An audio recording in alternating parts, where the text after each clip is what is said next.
अस्सलाम वालेकुम।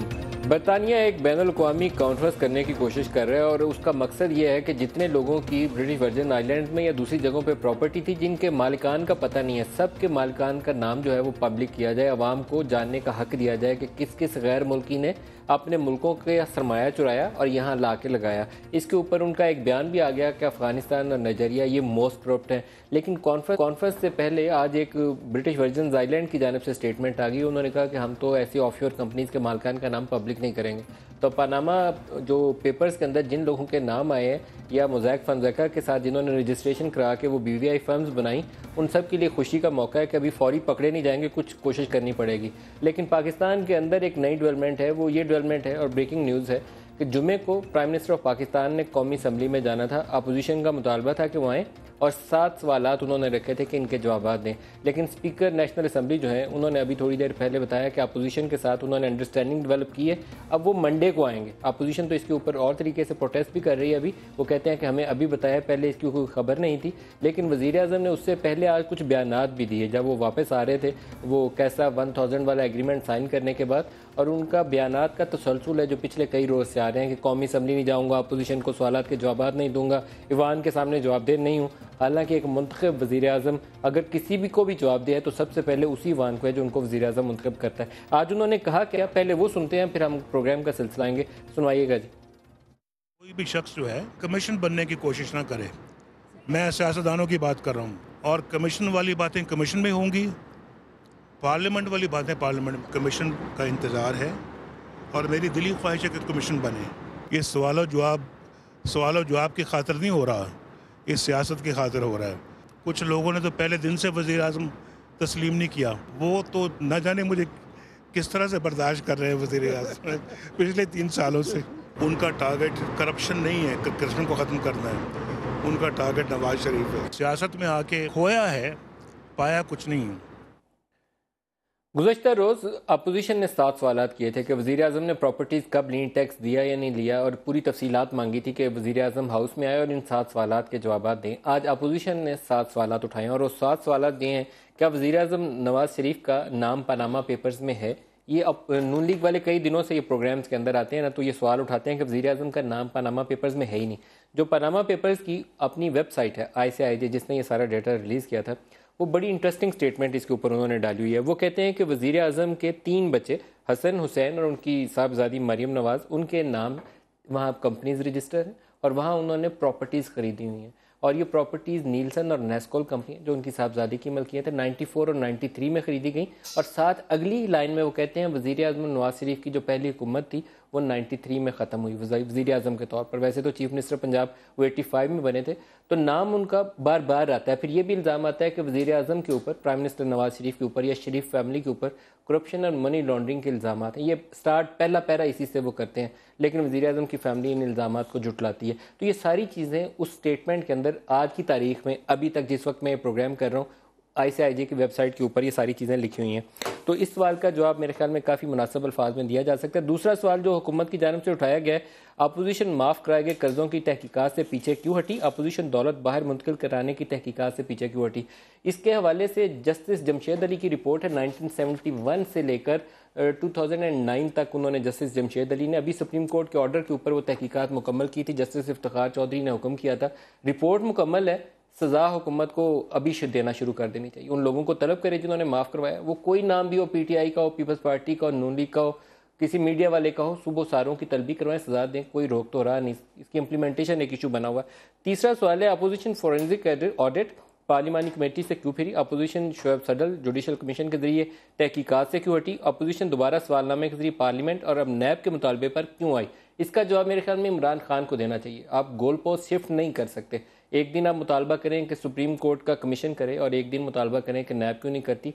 कंसिस्टेंट रहना चाहिए आपको भी अपनी अप्रोच में। चौथा सवाल है अपोजिशन ने तहकीकात के लिए 1985 की तारीख क्यों दी, क्योंकि 1985 में चीफ मिनिस्टर पंजाब बने थे नवाज शरीफ साहब, और जिस ज़माने की ये प्रॉपर्टीज़ खरीदी गई हैं वो उस वक्त पहली दफ़ा वज़ीर आज़म बने थे, तो ज़ाहिर है उससे पहले सरमाया होगा। ये अपोजिशन का ख्याल यही है, उस डेट से होनी चाहिए।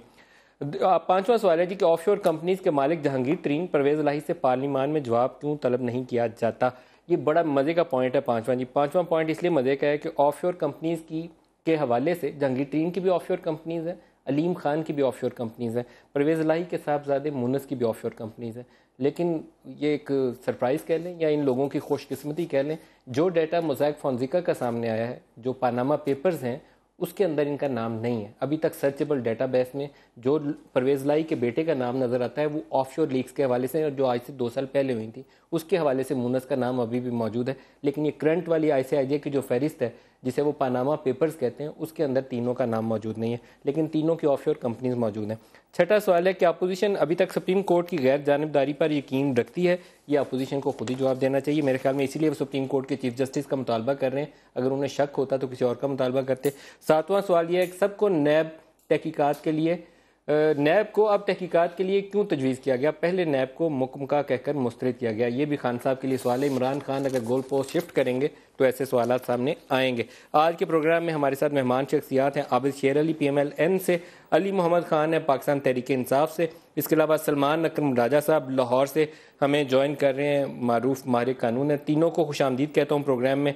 आबिद शेर अली साहब, वज़ीर आज़म जो हैं वो कहते हैं अपोजिशन मुझसे सवाल जवाब नहीं कर सकती, और ये कहते हैं कि ईवान ये फोरम ही नहीं है बातें करने का। मेरे ख्याल में बड़ा ही गैर जमहूरी सा अंदाज लगा है मुझे। देखिए मलिक साहब, आपको उस वक्त गैर जमहूरी अंदाज नहीं लगा जब पार्लियामेंट पर हमला हुआ? आपको उस वक्त गैर जमहूरी अंदाज नहीं लगा जब थर्ड एम्पायर का इंतजार किया? आपको उस वक्त गैर जमहूरी नहीं लगा जब राइवेंट पर धावा बोलने की बात की गई? आपको उस वक्त गैर जमहूरी अंदाज नहीं लगा जब जो भी मामला हुआ, कब्रें खोदी गई कॉन्स्टिट्यूशन एवेन्यू पे? तो जहाँ पर जमहूरी रवैयों की का ताल्लुक है, प्राइम मिनिस्टर साहब ने कभी भी ऐसी बात नहीं की। लेकिन जो आपकी जबान कंटेनरों में और जलसा गांव में देखें, कब्रें खोदी थी, मेरी अर्ज सुनने में उनकी सियासत उन्हीं कब्रों में दफन, वो सियासत आगे नहीं चली। अल्लाह दफन। तो आप क्या चाहते हैं? मेरी देखें, जब आप कहते हैं कि ईवान के आगे जवाबदेही नहीं हो, तो आप भी तो उसी तरीके को अपना रहे हैं। मेरी गुजारिशात है, जब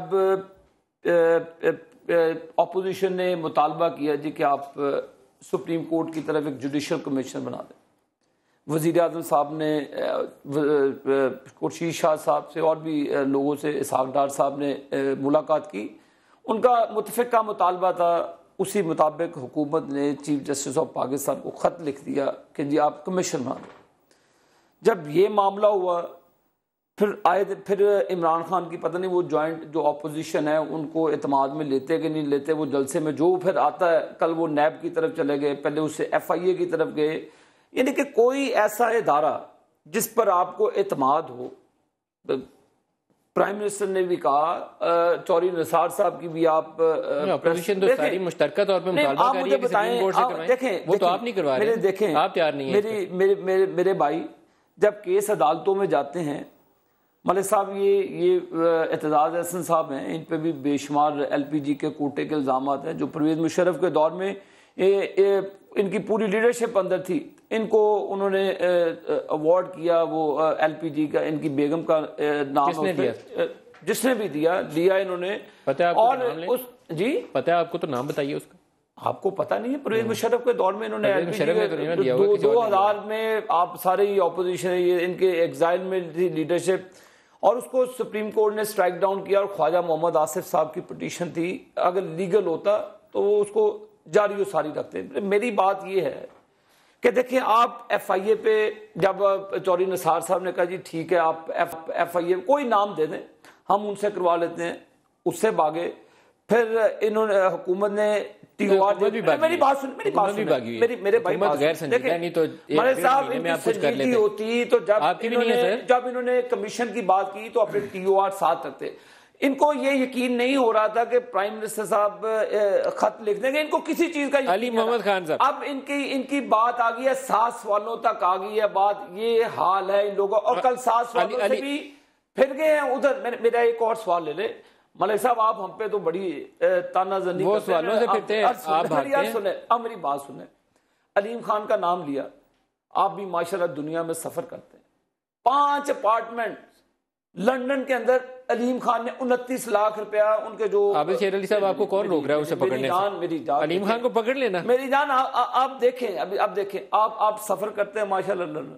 मैं कहता हूं आप 29 लाख का मुझे फाइनल स्टेज पे ला रहा हूं। गाड़ी यार मलिक साहब, उसे कहे मुझे 1 करोड़ रुपए में 5 अपार्टमेंट मेरे नाम कर। ये काम आप क्यों नहीं करते? नहीं, मैं आपके थ्रू आप उसकी ऑफर कर रहा हूं। प्रॉपर्टी, उसने कहा ना कि मैंने बेचनी है, उसकी प्रॉपर्टी पकड़ लें आप। मैंने कहा ना, उस साहब ने कहा जी कि मैं 29 लाख, उसे कहे जी 1 करोड़ रुपए में मुझे, मैं ऑफर कर रहा हूं उसको। हुकूमत की जो स्मार्ट मूव ये है कि उन्होंने कुछ अपने हमायतियों के साथ मिलकर, जब सवाल उठता है पनामा पेपर्स का, तो वो कहते हैं कि वो अलीम खान के 29 लाख, भाई अलीम खान का FBI के जरिए पकड़ लो, स्टेट बैंक से पूछो कि उसने पैसा भेजा था कि नहीं। तो केस उसकी गवाही कौन देता है? उसको उसकी सफाई कौन देता है? सफाई क्या कर भाई, FBI के टैक्स। यार मेरे लीडर ने तो ये बताइए अली साहब, इनकी इजाजत हो मिनिस्टर साहब की। नहीं मेरे भाई, आप बोल रहे। बिस्मिल्लाहिर्रहमानिर्रहीम। ये बिजली के वजीर है, ख्याल रखिएगा आप करीब होकर बैठे। सय्यदना मोहम्मद रसूलुल्लाह सल्लल्लाहु अलैहि वसल्लम। सबसे पहले अगर आपकी इजाजत हो 30 सेकंड, एक तो जो मुतीर रहमान साहब को शहीद किया गया है, मैं समझता हूँ कल कौमी असम्बली में हम सबको, अगर मियाँ साहब तशरीफ लाते हैं, पहली बात ही ये करें,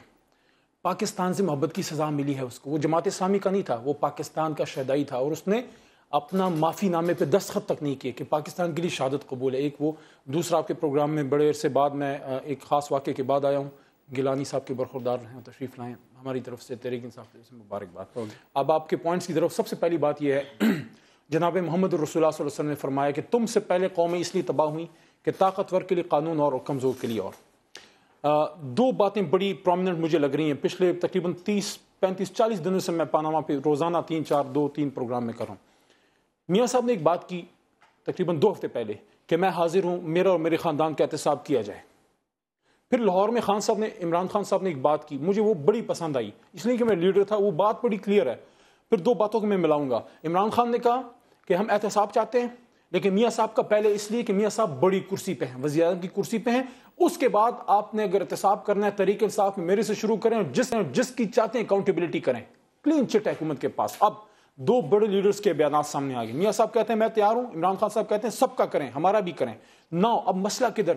मसला मैं समझता हूं जो शाह से ज्यादा शाह के वफादार हैं वो मसले बना रहे हैं, वो जरूरत से ज्यादा हॉकिश रवैया इख्तियार कर रहे हैं। देखें, कमीशन बनेगा, उनको सूट करता है ये हॉकिश रवैया इख्तियार करना। जो कमजोरी है वो आपकी तरफ से आती है जब आप गोल पोस्ट चेंज करते हैं। आप एक मुतालबा रखें और उसके ऊपर जम कर खड़े। आपकी बात आप रोजाना 3 दफा बदलेंगे तो फिर तो वो आपको कहेंगे कि आप भाग रहे हैं। मैं सुन ली वो बात। देखें, कमीशन बनेगा, मियाँ साहब का वहां पे क्वेश्चन होंगे, ठीक है।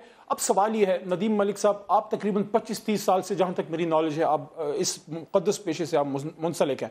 अगर मैं आप पे ये इल्ज़ाम लगाऊं, अल्लाह ना करे, लेकिन अगर मैं आप पे ये इल्ज़ाम लगाऊं कि आपके जो हैं ऑफशोर अकाउंट्स हैं, या आपने उस दिन ये गलत काम किया है और आपकी बैरियर टाउन में इतनी प्रॉपर्टी है गलत पैसे से बनाई है, आप कहेंगे आओ चेक करो।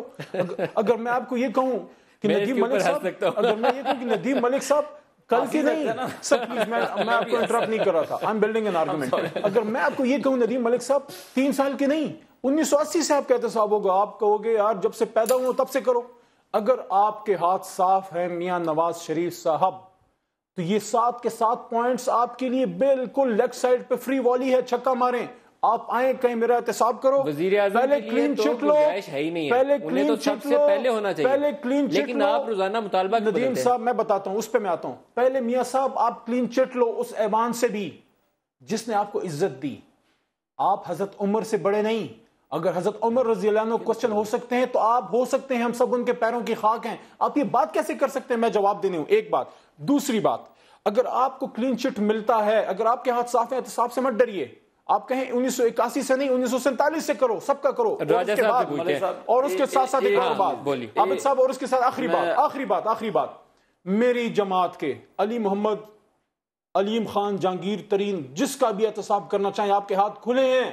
आप पनामा लीक्स का इंतजार कर रहे थे, अब ब्लैकमेलर्स हैं। तो इस मामले में रुकावट कोई नहीं है। आप एफबीआर के जरिए मेरा भाई पता नहीं जब मुशर्रफ आया था, पता नहीं किधर था, छोटी उम्र का होगा, 10 साल। सर मैं 40 साल का हूं, आप मेरी मेरे से फिर भी 5 साल छोटे। मेरे साथ 10 साल, मेरी बात सुने, 10 साल से ताल्लुक होता है, लेकिन कभी-कभी एक्सेप्शन होती है। मेरी यार सुने, 10 साल परवेज मुशर्रफ की हुकूमत रही, 10 साल उसमें जहांगीर खान तरीन भी उस हुकूमत का वजीर था, परवेज मुशर्रफ की। परवेज अलाई भी उसी हुकूमत के वजीर मशीर थे। ये जितने बोल रहे हैं, एक मिनट बोलना नहीं, शेर रशीद भी वो रखा हुआ। सर प्लीज एक सेकंड, मैं ये भैया आपका होगा ना, हालांकि आबिद साहब you can not call an MNA ये, बट उसे बिल्कुल walk out of the programme. I'll walk out of it. आप कहते हैं शेख रशीद पार्लियामान MNA है, आप उनको जाती नफरत में कह सकते हैं। ये ऑनरेबल प्रोग्राम है। ये देखें, sorry sir, sorry, you have to say sorry or I'm leaving this program. You cannot call an MNA। मैं उसे भी कहूंगा, मैं उसे नदीम साहब, I'm leaving। सलमान अकरम राजा साहब, पहले तो तस्वीर की तरफ आते हैं जी। ये मामला आगे तहकीक की तरफ कैसे बढ़ेगा, आप क्या तजवीज़ करते हैं? क्योंकि इल्ज़ामात लगा के मुझे लगता है कि जान छुड़वाई जा रही है। वो कहते हैं चोर बड़ा चोर कौन, इस बहस से बाहर निकालने की बजाय, तहकीक की तरफ ले जाने की बजाय हमें और चीज़ों पे उलझा रहे हैं। क्या कहते हैं आप? देखिए जी, ये जो जुडिशल कमीशन की बात थी और फॉरेंसिक ऑडिट की बात थी, ये शुरू दिन से गलत थी और बदकिस्मती से अपोजिशन जो है बिल्कुल एक गलत समत में चल पड़ी। कोई जुडिशल कमीशन, उसके TORs खा कुछ भी क्यों ना हो, कुछ हासिल नहीं कर सकता, क्योंकि यहाँ आपका मामला एक गैर मुल्की कानून के साथ है। पैनामा का कानून होगा या ब्रिटिश वर्जिन आइलैंड्स का कानून होगा, वहाँ पे जाकर कोई पाकिस्तानी कमीशन, खा उसका सरबराह कोई क्यों ना हो और उसके TORs कुछ भी क्यों ना हो, वहाँ जाकर कोई मालूमात हासिल नहीं कर सकता। उनके कवानीन इस हवाले से बहुत सख्त हैं। जब कुछ मालूमात ही हासिल नहीं होंगी तो ऑडिट किस चीज़ का होगा? ऑडिट तब होता है, वो आम ऑडिट हो या फॉरेंसिक का एक लफ्ज़ साथ लगा के वो ऑडिट हो, जब आपके पास कोई मालूमात मौजूद हो, कोई ऑडिट ट्रेल हो, कोई बैंक स्टेटमेंट्स हों। जब अगर आपको ये कुछ मिलना ही नहीं तो फिर कमीशन का बनाना और फोरेंसिक ऑडिट का मुतालबा करना बिल्कुल एक बेमानी बात थी। और ये पहले दिन से मेरा मौक़िफ़ यही रहा है। मैंने ट्वीट भी किया आपके और दीगर प्रोग्रामों में भी यही कहा। अब अपोजिशन को बात समझ आई कि ये कमीशन वगैरह का मामला बिल्कुल बेमानी है, लिहाजा अब मामले को सियासी और पार्लिमानी बनाया जाए, जो कि मैं समझता हूँ किसी हद तक ठीक बात है। अगर कोई बात आगे बढ़ सकती है तो वो सियासी दबाव के तहत ही बढ़ सकती है, और वो सिर्फ वज़ीर आज़म साहब के हवाले से नहीं, हर एक के हवाले से।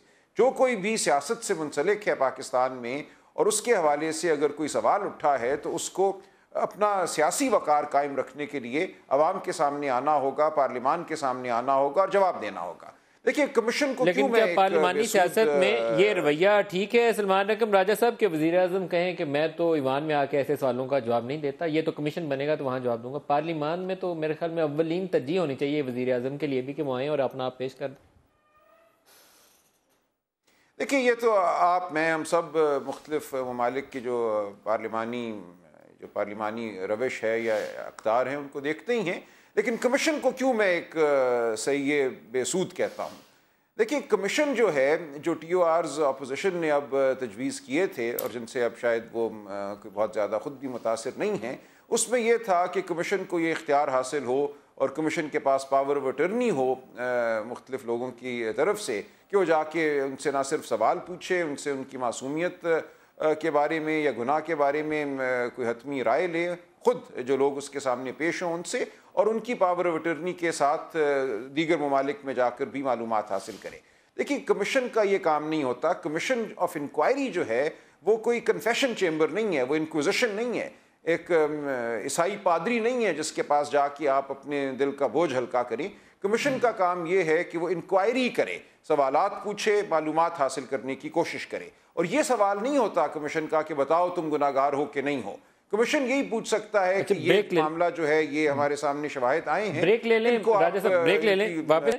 अगर ये तरीकाकार जो अपोजिशन अभी तक अपना रही थी इससे वो पीछे हट रहे हैं या ये दुरुस्त नहीं है जो सलमान साहब कह रहे हैं, तो फिर सही राह कौन सी है? किस तरीके से ये मसला हल की जाने जाएगा? एक ब्रेक ले लें, ब्रेक के वापसी पेज के ऊपर और बात करें।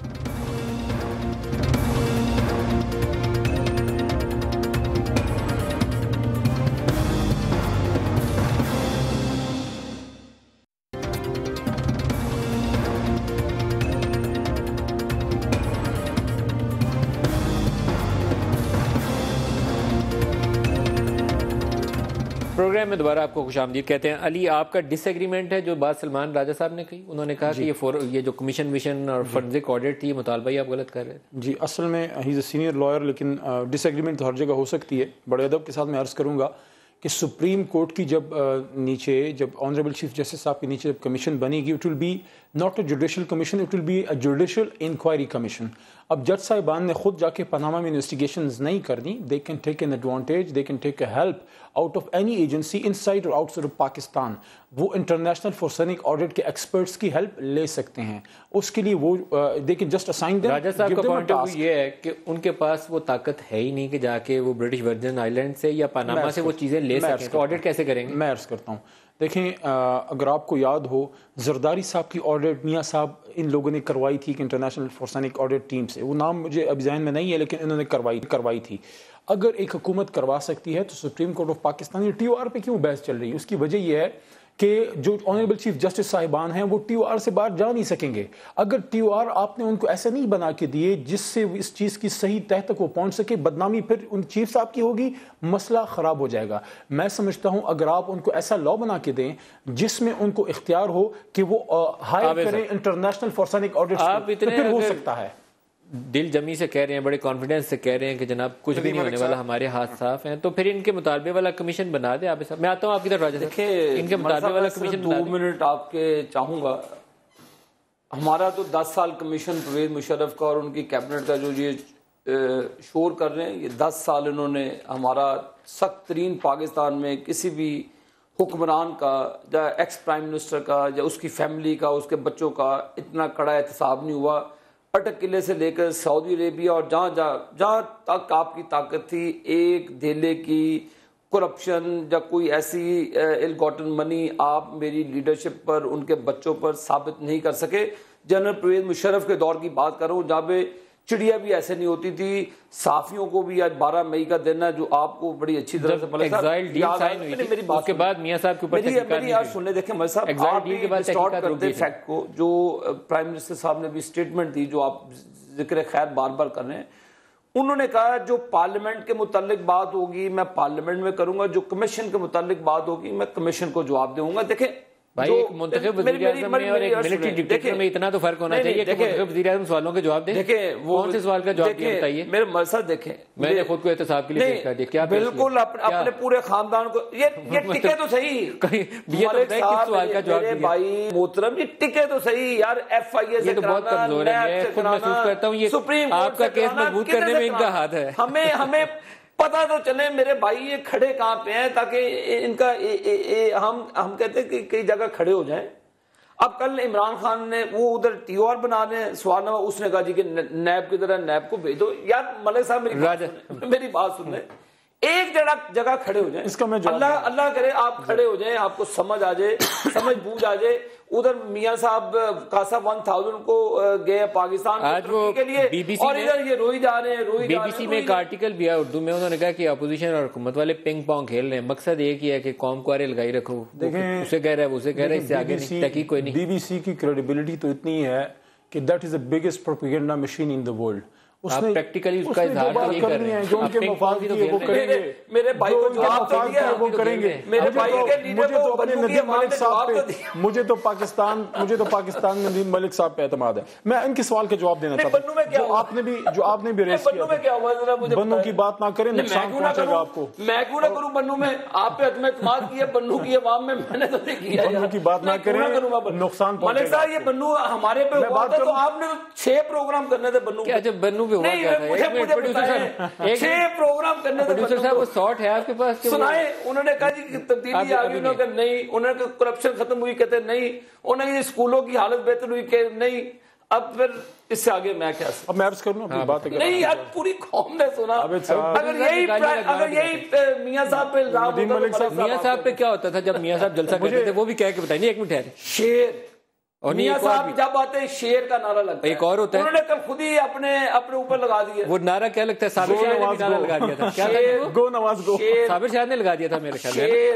वो तो इन्होंने भी कहा था कि शेर को वोट दे। इमरान खान ने अपनी तकरीर में कहा था कि शेर पे वोट लगाए। दोनों के साथ हो गई है ना, बराबर होगी। चलो अब आप बताओ। मैं अगर आपकी इजाजत तो देखें, नैब दोनों का निकालो भाई। नैब की आपने बात की कि नैब की बात खान ने क्यों की? क्या आप ये समझते हैं कि इस जुडिशल इंक्वायरी कमीशन के बनने के बाद इनका ये काम होगा कि 260 और 220 पिछले 450 500 बंदों की इन्वेस्टिगेशन सारी कमीशन करती फिरे, टोटल 400 सुप्रीम कोर्ट को ताला लगा दें? कोई बड़ी बड़े बात नहीं, दो असूल आप तय करेंगे प्राइम मिनिस्टर के ऊपर, वही असूल शेर अली और अली मोहम्मद के भी तलाक होगा। मैं बात कर लूं, वो तो हमने कह दिया कि मियां साहब का पहले क्योंकि बड़ी कुर्सी पे बैठे हैं, मुल्क के वजीर आजम है, तीसरी बार के वजीर आजम है, सन 81 से वो ताकत में है, ठीक है। उसके बाद हमने कह दिया जिसका कराना है कराए। लेकिन एक सवाल आपके लिए है, क्या सुप्रीम कोर्ट के चीफ जस्टिस साहब के नीचे इतनी बड़ी एस्टैब्लिशमेंट होगी कि 500 लोगों की इन्वेस्टिगेशन और पूरे इन्होंने तो 47 से आगे की इन्वेस्टिगेशन का उनको ठेका दे दिया, फिर सुप्रीम कोर्ट को ताला लगा दें। देखें आपके पास नैब है, एफबीआर है, आपके पास एफआईए है। आप अगर ये समझते हैं कि किसी आदमी ने गलत काम किया है, अली ने किया है, नदीम ने किया है, किसी ने किया है, और अपने एहतराम कर लें, अपनी किसी बात पे खड़े हो जाएं। यही मसला है भाई आप अपने बात राजा साहब के पास वापस जाएंगे। बात तो सुनिए, राजा साहब ब्रेक से पहले आप कह रहे हैं मैं दोबारा आता हूं। बात नहीं आपने पूरी करने दी। एक मिनट देखें, बात तो पूरी करने देखें।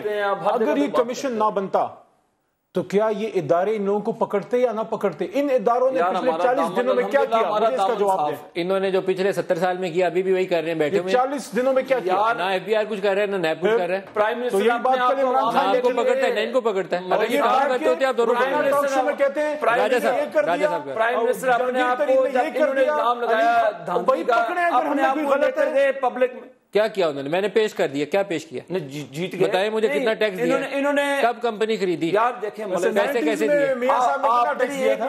राजा साहब के पास जाने टैक्स रिटर्न आपने हिम्मत है तो ले जाना कोर्ट पे जाए। नहीं मेरे पास 3 सालों के हैं, दोबारा दिखा दो। 477 रुपए दिए। हमारी जो अथॉरिटी होगी हम वहां पे जाएंगे। मुझे राजा साहब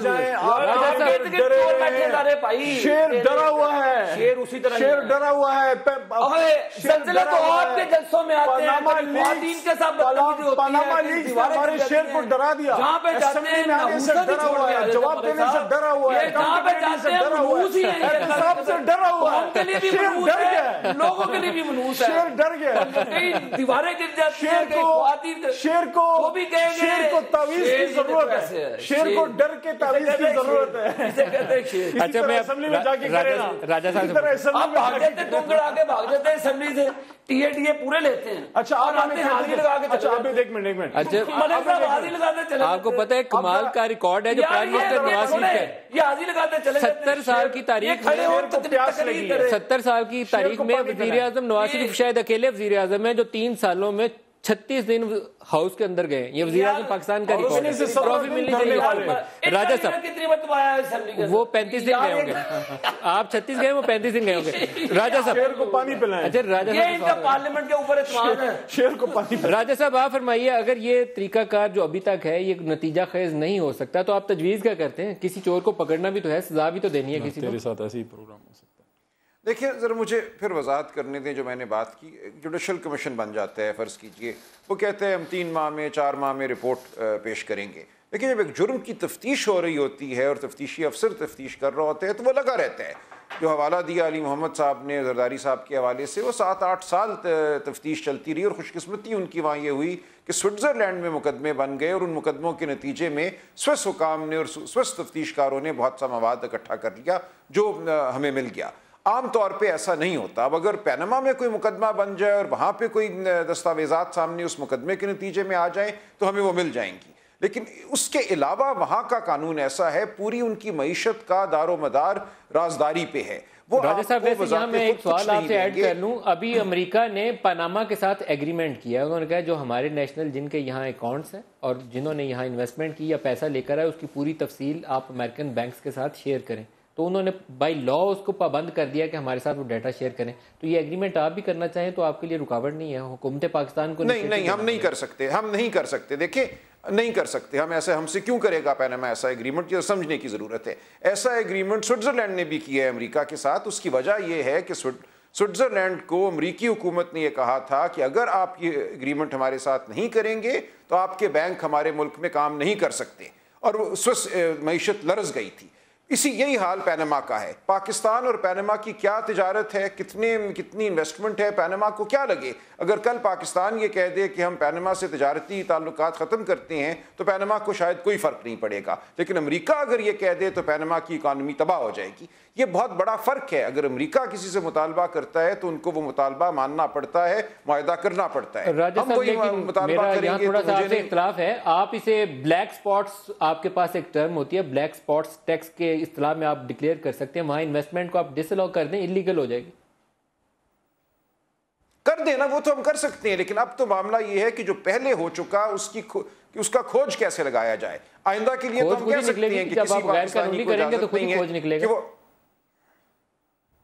नहीं। देखिए, जो पुरानी इन्वेस्टमेंट हो गई, जो पैसा वहां चला गया, वो तो अब पैनमा वाले ही आपको बताएंगे कि हाँ जी हमारे पास ये पैसा आ चुका है, यहाँ पे पड़ा हुआ है। उसको हासिल करने का और कोई तरीका नहीं है। स्विट्जरलैंड का कानून हो या पैनमा का कानून हो, अगर आप इस पे गौर कीजिए सलमान साहब, अगर आप इस पे गौर कीजिए, दोनों केसेस में सिर्फ फर्क ही है कि जरदारी साहब के इशू में अगर आपको याद हो तो स्विस बैंक अपना स्विट्जरलैंड आपने वहां पे केस करवाए थे, यहाँ पे केस आपने पनामा में कोई नहीं कराना।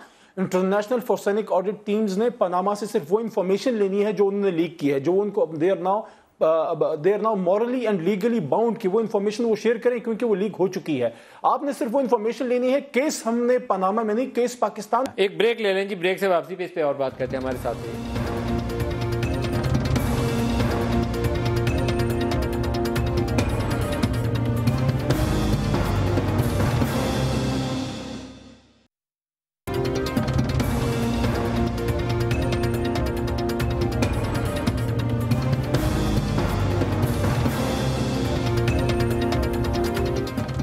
प्रोग्राम में दोबारा खुशामदीद कहते हैं। 12 मई 2007 चीफ जस्टिस कराची गए थे और चीफ जस्टिस की बहाली के लिए पूरी कौम बाहर आई थी और कौम का ख्याल ये था कि हमने अदलिया को बहाल करा लिया एक मिलिट्री डिक्टेटर के ख़िलाफ़, तो आइंदा से पाकिस्तान के लोगों को इंसाफ मिलेगा। इसलिए अदलिया से उम्मीदें भी ज़्यादा हैं और अदलिया पे फिर तनकीद भी होती है कि जब मौका आता है तो अब आपको एक्ट करना चाहिए। ये वो कौम है जिसने आपको कंधों पे बिठा के बाकायदा जानें देकर 50 लोग गए थे कराची में और आज तक उन 50 लोग जिनकी जानें गई थी उनको भी इंसाफ दे सकी अदलिया। उसके बाद वुकला को ज़िंदा जलाया गया था कराची के अंदर ही, उसको भी इंसाफ नहीं दे सके। तो कभी तो किसी का ऐसा एहतसाब होना चाहिए कि इस दुनिया को नज़र आए कि कुछ किया था, कुर्बानी दी थी, 50 लोगों ने जानें दी थी, तो वो रायगाह नहीं गई, ज़िम्मेदारों को सज़ा मिल गई। तो आबिद शेर अली साहब, मैं दोबारा, ये वो चीज़ें हैं जिसके ऊपर मेरे ख्याल में आप सब जिम्मेदार हैं, मुंतखब लोग हैं। आपकी क़यादत हो या इनकी क़यादत हो, सीनियर लीडर्स पे नाम आए तो लोगों के सामने अपने आप को आपको पेश करना चाहिए। आप मिलिट्री डिक्टेटर में और आप मुंतखब लोगों में इतना फ़र्क ज़रूर होना चाहिए। देखिए मलिक साहब, जहाँ तक उस रूल की वो माजी की बड़ी तलख हकीकत है जो 12 मई को अपनी ताकत का मुजाहरा किया गया और जिस तरह उस वक्त के लोगों ने जो बरसे इक़्तिदार थे मुक्के भी लहराए, आपने देखा, आपने रिपोर्टिंग यही मुक्का लहरा के कहा था सियासी ताकत का मुजाहरा, लेकिन आप अपने आप को फर्क करके दिखाइए। और जिस तरह फिर फायरिंग की गई और एक एक विजुअल आपके कैमरा के अंदर रिकॉर्डेड है। मामला तो फिर सिंध हाई कोर्ट के अंदर इस पे सो मोटो हुआ और भी अदालतों में ये केसेस चल रहे थे। जिन लोगों ने ये घिनौना जुर्म किया उनको बिल्कुल उसी तरह लटकाना चाहिए। जो एक मिनट अली साहब, आपसे भी आप बताइए, आप मुंतखब लोग हैं कि आपकी जिम्मेदारी ज़्यादा फ़र्क नहीं है उस मिलिट्री डिक्टेटर से, आपके ऊपर ज़्यादा कड़ा एहतसाब होना चाहिए, आपको कोई टच ही नहीं कर सकता। यहाँ हालात ये हैं कि आपको 3 साल से हम पूछ ही नहीं सकते किसी को भी, आपकी नैब एक्ट नहीं कर सकती। ये बहुत एक अफसोसनाक बात है कि 12 मई आज भी उसी तरह क्वेश्चनेबल है और ये एक सवाल है जो मैं समझता हूँ ऑनरेबल चीफ जस्टिस साहब और सुप्रीम कोर्ट हाई कोर्ट्स को भी इसको देखना चाहिए, क्योंकि आज अगर आप आज़ाद हैं तो उसमें हम वकला जले हैं। क्योंकि मैं एक वकील हूँ, आज सुबह मैंने इस पर ट्वीट की कि हमें याद है 12 मई एक दिन एहतसाब होगा, इधर नहीं होगा तो ऊपर होगा, लेकिन इधर हो जाए तो बेहतर है, क्योंकि उसका ऊपर जो एहतसाब है वो तो अभी मैं आपको ऑफ द रिकॉर्ड जो बात कर रहा था कि शायद हम भूल ही गए हैं कि क़यामत का दिन भी कायम होगा। मैं समझता हूँ, आई एग्री विद यू कि कोई होली काउज नहीं होनी चाहिए, कोई जज गलत काम करे, कोई जर्नैल गलत काम करे, लेकिन एक बात मुझे बताएं, वो 12 मई का जो शाम को जो मुशर्रफ साहब ने कहा कि ताकत का जवाब ताकत से, मुक्के लहराए, सियासी ताकत का कहते थे, उसको फ्रीवे किसने दिया? सियासतदान ने ही दिया ना, जहाज में बैठ के गया ना। जो अयान अली साहिबा का जो इशू हुआ उसमें जो इंस्पेक्टर था उसके बच्चे के घर कोई गया, वो इंस्पेक्टर उसको किसने मारा? वो जो उसका यतीम बच्चा घर में है, उसको मैसेज क्या गया? मैसेज पूरी फोर्स को ये गया कि कमजोर को ही फड़ो, बस पाकिस्तान में कमजोर को पकड़ो। सलमान अकरम राजा साहब, दोबारा आपसे हम पनामा पेपर्स वाली तहकीक के ऊपर ही चाहेंगे, कंक्लूडिंग आप भी दे दीजिए कि कौन सा तरीकाकार है कि जिससे इस मसले को हम कंक्लूड कर लें, सिर्फ सड़कों के ऊपर इल्जामात ही ना रहें। देखिए जी, मेरी नज़र में तो ये अखलाकी और सियासी मामला है। जिन जिन लोगों के भी नाम आए हैं और वो पब्लिक ऑफिस होल्डर हैं, वो आवाम का एतमाद चाहते हैं, ये उन पर है कि वो तमाम मालूमात कौम के सामने रख दें। वरना तो ये बहुत लंबा एक मामला होगा। कोई पानामा में मुकदमा कायम हो ना हो, पहले स्विट्ज़रलैंड में स्विस हुकूमत ने मुकदमे कायम किए थे अपने शहरियों के खिलाफ, हमारे लोग को एक्यूज थे। लिहाजा वो जो एक रास्ता है मुकदमों का वो बहुत तवील है। हम लोग बेचैन हैं, ये कौम चाहती है कि शफाफियत हो हमारे निज़ाम में, हमारे मामलात में, हमारे लीडरान के हवाले से। लिहाजा अब हमारे जो लीडरान हैं उनका ताल्लुक़ किसी भी पार्टी से हो, ज़रूरी है कि वो कौम के सामने आएँ और शफाफियत से अपने मामलात का इजहार करें। आप बताइए जी, कोई मॉरल एथिकल प्रेशर है आपके ऊपर कि आप टैक्स रिटर्न पब्लिक कर दें? हमारा ना नाम है, फिर भी प्राइम मिनिस्टर साहब ने अपने आप को और अपने बच्चों को जो भी कमीशन बनता है वहाँ पे ज़रूर जवाब देंगे। और अल्हम्दुलिल्लाह हमारा दामन कल भी साफ है था, आज भी अल्लाह के फजल व करम से साफ है। मेरी लीडरशिप के जो अभी भी अल्लाह के फजल व करम से पाकिस्तान की खिदमत कर रहे हैं। एक पाई की जनरल परवेज मुशर्रफ से लेकर आज तक ये भी मुशर्रफ के साथ थे। आप शेर का झूठा बोले, शायद आपको अल्लाह हिदायत दे दे। एक लाइन खिदमत करनी है। सलमान के झूठे में शिफा है, ये मैं पीता हूँ, ये मैंने पी लिया। माशाल्लाह माशाल्लाह। चले अब अल्लाह ताला ने आपको हिदायत दी। और अब शेर सुने, हर शख्स बाउसूल, हर शख्स बाउसूल, हर शख्स बाज़मीर अपनी ज़ात तक, ज़ाती मफाद तक। अली मोहम्मद खान, आबिद शेर अली साहब और जनाब सलमान अकरम राजा साहब, बहुत शुक्रिया आप सब हमारे साथ रहे। आज के लिए इतना ही, इजाज़त दीजिए। खुदा हाफ़िज़।